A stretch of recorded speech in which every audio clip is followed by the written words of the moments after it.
महल के पास पहुंचते ही राजकुमार एक पेड़ की आड़ में छिपकर बैठ गया। शाम को जब राजकुमारी नहाने के लिए किले से बाहर आई तो राजकुमार ने हिम्मत करके आगे बढ़कर उसका हाथ पकड़ लिया।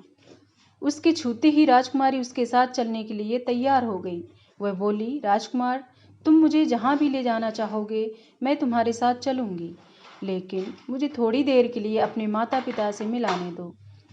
राजकुमार ने कहा, नहीं, ये नहीं होगा, तुम्हें तुरंत मेरे साथ चलना पड़ेगा। लेकिन राजकुमारी रोने लगी। इतनी सुंदर राजकुमारी को रोते देखकर राजकुमार का मन पिघल गया। अंत में वह राजी हो गया और बोला, जाओ, थोड़ी देर के लिए माता पिता से मिल आओ, लेकिन फिर तुरंत बाहर चली आना। लेकिन राजकुमारी ने जैसे ही किले में पैर रखा, किले के पहरेदार जाग गए और उन्होंने राजकुमार को पकड़ लिया। राजकुमार बहुत पछताया, लेकिन अब क्या हो सकता था। सिपाहियों ने उसे अपने राजा के सामने पेश किया। राजा बहुत निराश था। उसने उसी वक्त हुक्म दिया, इस राजकुमार को फौरन फांसी पर चढ़ा दिया जाए। यह सुनकर राजकुमार रोने गिड़गिड़ाने लगा।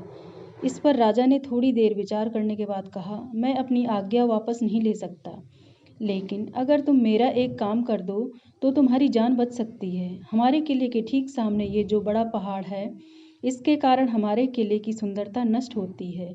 अगर तुम 8 दिन में इस पहाड़ को खोदकर साफ कर दो तो हम तुम्हें क्षमा कर देंगे और राजकुमारी का विवाह तुम्हारे साथ कर देंगे। राजकुमार किले के बाहर आकर पहाड़ को देखने लगा। उसके हाथ में एक छोटी सी कुदाली थी। उसकी समझ में नहीं आ रहा था कि इतना बड़ा पहाड़ 8 दिन में वह कैसे खोद सकेगा।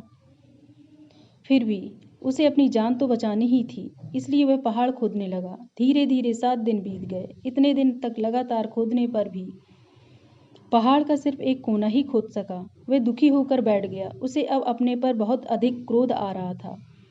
वह मन में कहने लगा कि अगर मैंने लोमड़ी की बात मान ली होती तो कितना अच्छा होता।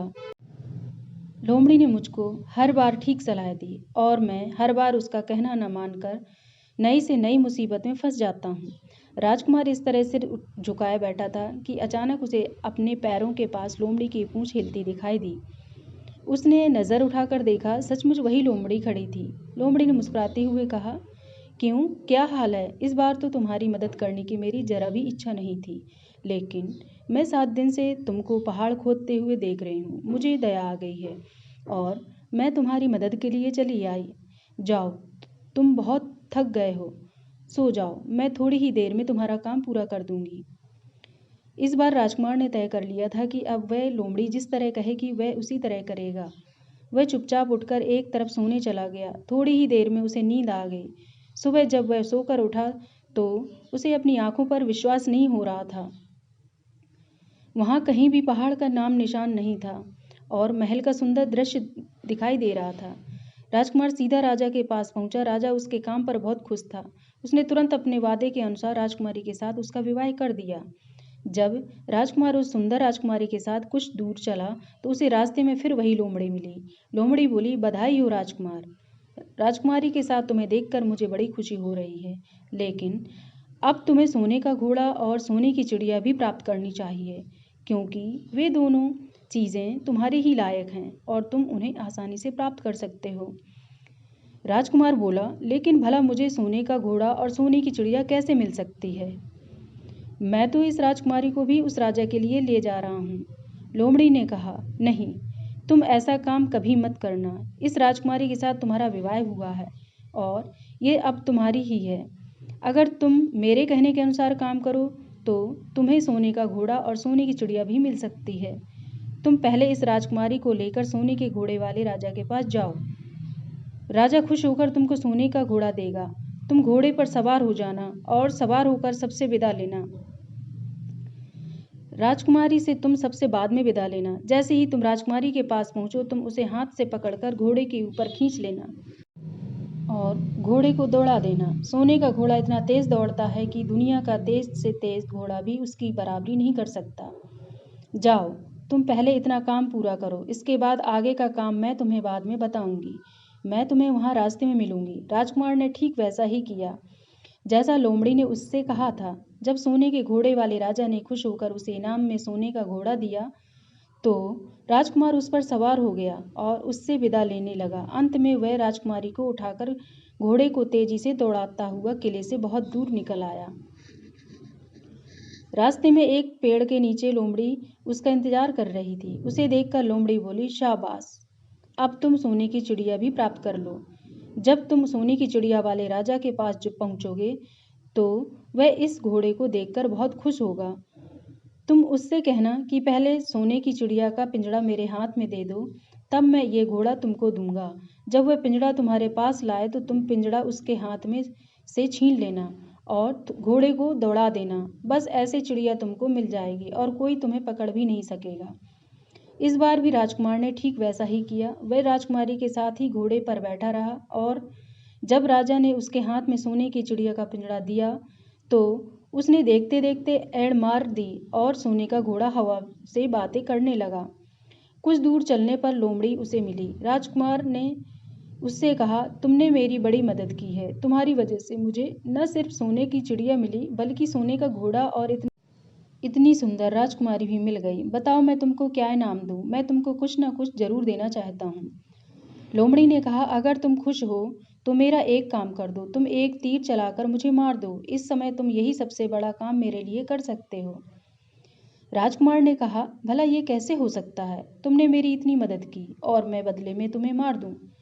मुझसे ये नहीं होगा। ये सुनकर लोमड़ी बड़ी दुखी हुई और बोली, अगर तुम मेरा ये काम नहीं कर सकते तो फिर ठीक है, जाओ।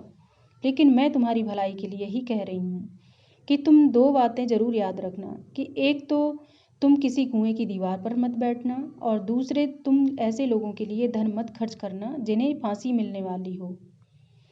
राजकुमार बोला, भाई तुम भी अजीब हो। तुम्हारी बातें मेरी समझ में नहीं आती। भला मैं कभी कुएं की दीवार पर क्यों बैठूंगा और ऐसे आदमियों पर धन क्यों खर्च करूंगा जिनको फांसी दी जाने वाली हो। लेकिन लोमड़ी ने उसकी बात का कोई जवाब नहीं दिया और अलविदा कहकर वहां से चली गई। राजकुमार सोने का घोड़ा दौड़ाता हुआ आगे बढ़ा। राजकुमारी उसके साथ ही बैठी हुई थी और सोने की चिड़िया का पिंजरा उसके हाथ में था। कुछ ही देर में राजकुमार उस छोटे गांव में जा पहुंचा जिसमें वे दोनों सराएं थीं। गांव के लोग और खास तौर से बच्चे उसको देखने के लिए बाहर निकल आए। सोने के घोड़े पर इतने सुंदर राजकुमार के साथ बैठी एक राजकुमारी को देखकर सभी लोग चकित थे। इतने में राजकुमार ने देखा कि गांव के बगीचे में एक जगह बहुत से लोग जमा हैं और कुछ शोर हो रहा है। राजकुमार के पूछने पर लोगों ने बताया कि वहां दो आदमियों को फांसी देने की तैयारी हो रही है। राजकुमार उधर की चल पड़ा। वहां पहुंचने पर उसने पहचान लिया कि जिन आदमियों को फांसी दी जाने वाली थी वे और कोई नहीं बल्कि उसके ही भाई थे। वे लोग तब से उसी सजी सजाई सराय में रह रहे थे और तरह तरह के बुरे काम करते थे। वे जुआ भी खेलते थे और जुए में बहुत सा धन हार चुके थे। उन्होंने लोगों से बहुत सा रुपया भी उधार लिया था। इन्हीं सब बातों से चिढ़कर अब गांव वाले उन्हें फांसी पर चढ़ाने जा रहे थे। राजकुमार भला ये कैसे होने देता। उसने लोगों से कहा कि मुझसे रुपया ले लो और इन लोगों को छोड़ दो। उसके बहुत कहने सुनने पर लोग राजी हो गए और उन्होंने उन दोनों आदमियों को रिहा कर दिया। राजकुमार अपने भाइयों को छुड़ाकर आगे चला। कुछ दूर चलने पर जंगल में उन्हें एक कुआं दिखाई दिया। राजकुमार कुछ देर कुएं के पास आराम करते हैं। वहां ठंडा पानी पीने के बाद हम लोग आगे चलेंगे। राजकुमार राजी हो गया। अब तक वह यह भी भूल चुका था कि लोमड़ी ने विदा होते समय उससे क्या कहा था। वह घोड़े से उतरकर कुएं की दीवार पर बैठ गया और आराम करने लगा। उसके दोनों भाइयों ने मौका देखकर उसे कुएं में धकेल दिया। इसके बाद उन्होंने घोड़े पर राजकुमारी को डाला और सोने की चिड़िया का पिंजरा उठाया और वहां से चलते बने। कुछ ही देर में वे लोग अपने राज्य में लौट आए। घर लौटकर उन्होंने राजा से कहा, हम लोग सोने की चिड़िया को पकड़कर लाए हैं। इसी चिड़िया ने हमारे बाग में से सोने के सेब चुराए थे। इसके साथ ही हम ये सोने का घोड़ा और राजकुमारी भी लाए हैं। राजा बहुत खुश हुआ। सारे राज्य के लोग खुशियां मनाने लगे, लेकिन राजकुमारी खुश नहीं थी। वह बराबर रोती रहती थी। उसने खाना पीना छोड़ दिया। यही नहीं, घोड़े ने भी दाना पानी बंद कर दिया और सोने की चिड़िया भी उदास रहने लगी। राजा ने बहुत कोशिश की, लेकिन ना तो वह राजकुमारी खुश हुई और ना सोने के घोड़ा। और सोने की चिड़िया ने दाना खाना शुरू किया। उधर छोटा राजकुमार कुएं में गिर गया था, लेकिन वह मरा नहीं कुआं बहुत गहरा था, लेकिन उसमें पानी बहुत थोड़ा था। वह कुएं में बैठा बैठा अपने भाग को कोसता रहा। अब उसे फिर उसी लोमड़ी की याद आई और वह पछताने लगा कि अगर मैंने उसका कहना मान लिया होता तो मैं उस मुसीबत में न फंसता। राजकुमार ने जैसे ही लोमड़ी को याद किया, लोमड़ी नामालूम कैसे कुएं के मुंह पर आ पहुंची और बोली, देखो राजकुमार, मैंने पहले ही तुम्हें समझाया था कि किसी कुएं की दीवार पर मत बैठना और ऐसे आदमियों की मदद मत करना जिन्हें फांसी दी जाने वाली हो, लेकिन तुम नहीं माने। खैर चलो, अब आखिरी बार मैं फिर तुम्हारी मदद किए देती हूँ। लो, मेरी पूंछ पकड़कर कुएं से बाहर निकल आओ। ये कहकर लोमड़ी ने अपनी पूंछ कुएं में लटका दी। देखते देखते पूंछ इतनी लंबी हो गई कि कुएं के पेंदे में पड़े राजकुमार के पास तक जा पहुंची। राजकुमार उसे पकड़कर कुएं से बाहर निकल आया। इसके बाद कहानी में क्या हुआ जानने के लिए कमेंट्स करें। यदि चैनल पर नए हो तो चैनल को सब्सक्राइब, लाइक और शेयर करो। धन्यवाद।